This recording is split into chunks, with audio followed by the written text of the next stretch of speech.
तो दोस्तों video start करने के पहले एक डिस्क्लेमर है कि वीडियो सिर्फ उन लोगों के लिए है जो यूपीएससी सिविल सर्विसेज एग्जाम 2021 को किसी भी कीमत पर क्लियर करने का मन बना चुके हैं।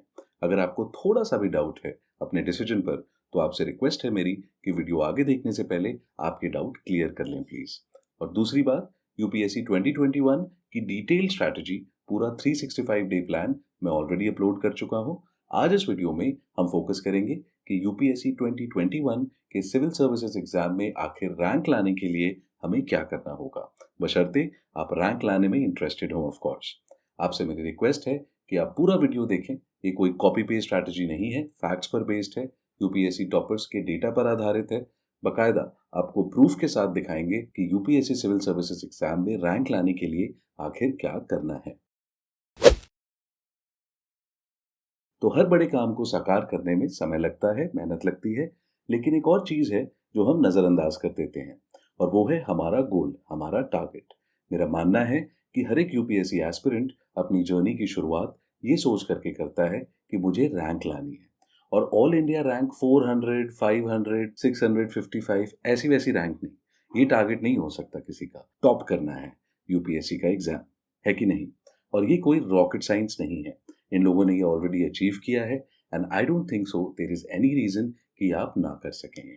लेकिन ये करने के लिए तीन चीजों का होना इसेंशियल है, उसके बिना ये इम्पॉसिबल है। सबसे पहली और फंडामेंटल चीज कि आपको अपनी प्रिपरेशन की जर्नी में कभी भी अपना टारगेट चेंज नहीं करना है। Next of course is hard work with regularity, और जिस पॉइंट पे हम डिटेल में आज बात करने वाले हैं दैट इज स्ट्रैटेजी।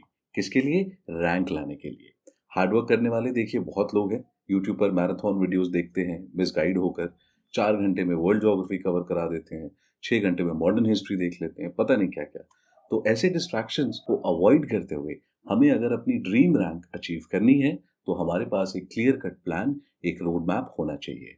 बिना प्लानिंग के आदमी नोएडा से गुड़गांव नहीं जा सकता, तो यूपीएससी में रैंक तो नहीं आ सकता। Now this is the most interesting part of this video. हमारी टीम ने आपके लिए थोड़ी रिसर्च की है।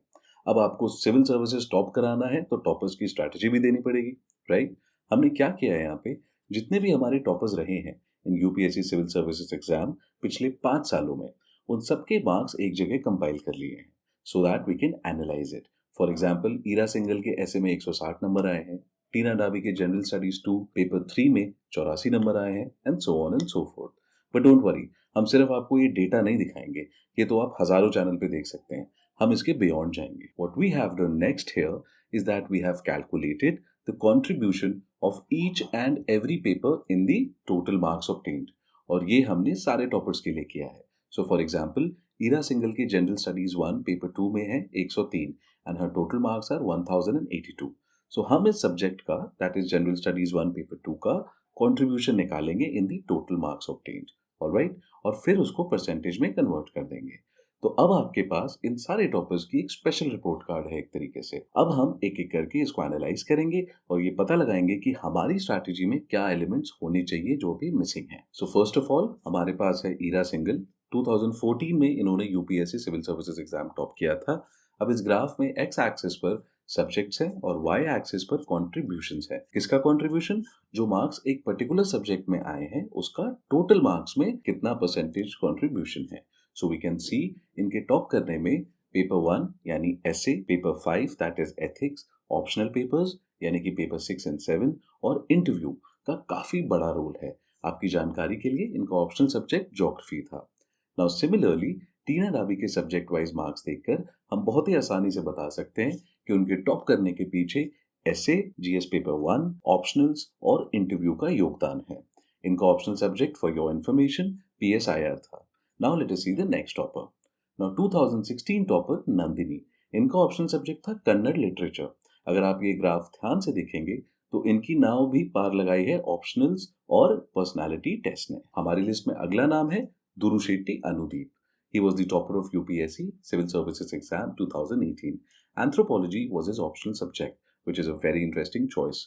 देखिए अब ग्राफ में साफ साफ दिख रहा है कि ऐसे ऑप्शनल्स और पर्सनालिटी टेस्ट के स्कोर्स की वजह से ही इनकी रैंक आई थी। And next and last is 2018 topper Kanishak Kataria. इनका ऑप्शनल सब्जेक्ट था mathematics and his performance graph clearly indicates that essay paper 1 and optional papers are the two areas in which he scored the most. And of course, personality test scores were also critical in his getting All India rank 1. अब आपको कहानी धीरे धीरे समझ में आनी शुरू हो जाएगी इन रिपोर्ट कार्ड्स को देखकर. There is a clear cut pattern. Don't worry, अगर नहीं दिख रही है कहानी तो अभी दिखेगी आपको. इन सभी टॉपर्स के मोर और लेस सेम ग्राफ्स हैं when it comes to the contribution of their scores in their total marks. In other words, सबकी रैंक के पीछे एक ही स्ट्रैटेजी है, सबका फोकस एरिया मोर और लेस एक ही है. तभी तो इन सारे टॉपर्स का ग्राफ तकरीबन एक ही शेप के है. मेरी बातों पे मत जाओ, फैक्ट्स फिगर्स आपके सामने हैं. आई होप आपको क्लियर होना शुरू हो रहा होगा कि कहाँ पूरा दम सारी एनर्जी लगानी है.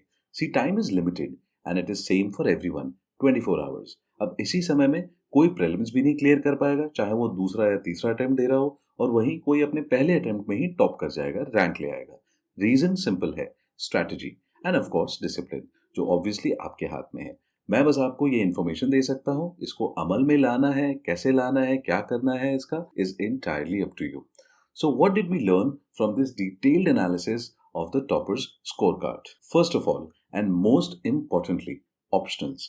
Optionals हमें रैंक दिलाने में सबसे ज्यादा बड़ा रोल प्ले करते हैं, और ऑप्शनल सब्जेक्ट कौन सा है इस बात से कोई फर्क नहीं पड़ता. अब यहाँ पे भी हमने देखा, किसी के पास मैथमेटिक्स था, किसी के पास geography, PSIR and so on. तो कौन सा सब्जेक्ट है इस बात से कोई फर्क नहीं पड़ेगा. फर्क इससे पड़ेगा कि आप उस सब्जेक्ट के साथ क्या करते हैं. So optionals are the key to success. So start preparing them right now. Don't delay this. अगर आपका UPSC सिविल सर्विसेज 2021 क्लियर करने का हल्का सा भी इरादा है, तो आपको ऑप्शनल की तैयारी आज स्टार्ट कर देनी है. ठीक है? And if you are still not sure, then please hurry up and decide कि आपको क्या सब्जेक्ट लेना है. This is a warning. I will be making a detailed video on optionals also very soon. Next is essay. इस paper को हर कोई under estimate करता है, जबकि ये भी 250 नंबर का है, उतना ही नंबर का है जितने की बाकी पेपर्स है. एंड आई थिंक लास्ट ऐसे ऑन एन एवरेज आपने 5 या 10 साल पहले लिखा होगा. तो ओवर कॉन्फिडेंस में बिल्कुल भी ना आए. ऐसे को डे 1 से अपने रूटीन में डालें. क्या करना है, कैसे करना है, I have already discussed in detail in the UPSC 365 day 1 year strategy. So please watch the video. However, एक सेपरेट वीडियो ऐसे के ऊपर कैसे प्रैक्टिस करनी है, किस तरीके से ऐसे लिखा जाता है एंड सो ऑन, हम इसको पाइपलाइन में कंसिडर करके चल रहे हैं. But please don't wait for that video, start right away. Next is GS paper 5, that is ethics. Ethics आपका कार्ड के डेक में जोकर के कार्ड की तरह है. अगर आपने ये कार्ड सही से खेल दिया तो आपका कंपटीशन के अगेंस्ट एक बहुत बड़ा एडवांटेज क्रिएट हो जाता है. इसी रीजन से जो मैंने UPSC 2021 की 1 ईयर लॉन्ग स्ट्रैटेजी का वीडियो बनाया था, उसमें मैंने बोला था कि ये सब्जेक्ट आप फेज 3 में स्टार्ट कर लो. अगर आपने ये कर लिया तो you will be creating a huge gap between you and your competition. और अगर फेज 3 आपको नहीं पता है तो प्लीज UPSC 2021 365 डे प्लान का वीडियो देख लीजिए. सारी डिटेल्स उसमें कवर्ड हैं. दोबारा रिपीट करके इस वीडियो में कोई फायदा नहीं होगा. लिंक डिस्क्रिप्शन में भी दिया हुआ है for your information. And lastly we have personality test, जो आपको रैंक दिलाने में एक बहुत बड़ा रोल प्ले करता है. एक बात बता दूं मैं आपको, UPSC पर्सनालिटी टेस्ट में आपकी नॉलेज चेक नहीं करता है. वो काम वो ऑलरेडी कर चुके हैं. मेंस आप क्लियर करके आए हैं तो जाहिर सी बात है नॉलेज आपके पास है.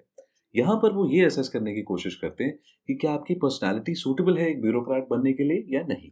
Will you be able to do your job in a highly sensitive and stressful environment और नॉट. वो आपका एटीट्यूड, आपकी अप्रोच को समझने की कोशिश करते हैं. And attitude my friends is habitual, and like all other habits it has to be developed over a period of time. So friends, apart from personality test, you need to focus now on these 3 things: optional, essay and ethics. बाकी subjects तो करने ही हैं, लेकिन rank आपको ये 3 चीजें दिलाएंगी. जैसा कि हमने कहा था, प्रूफ के साथ आपको बताएंगे. We have done that. सारे फैक्ट्स और फिगर्स आपके सामने हैं. So that is it friends.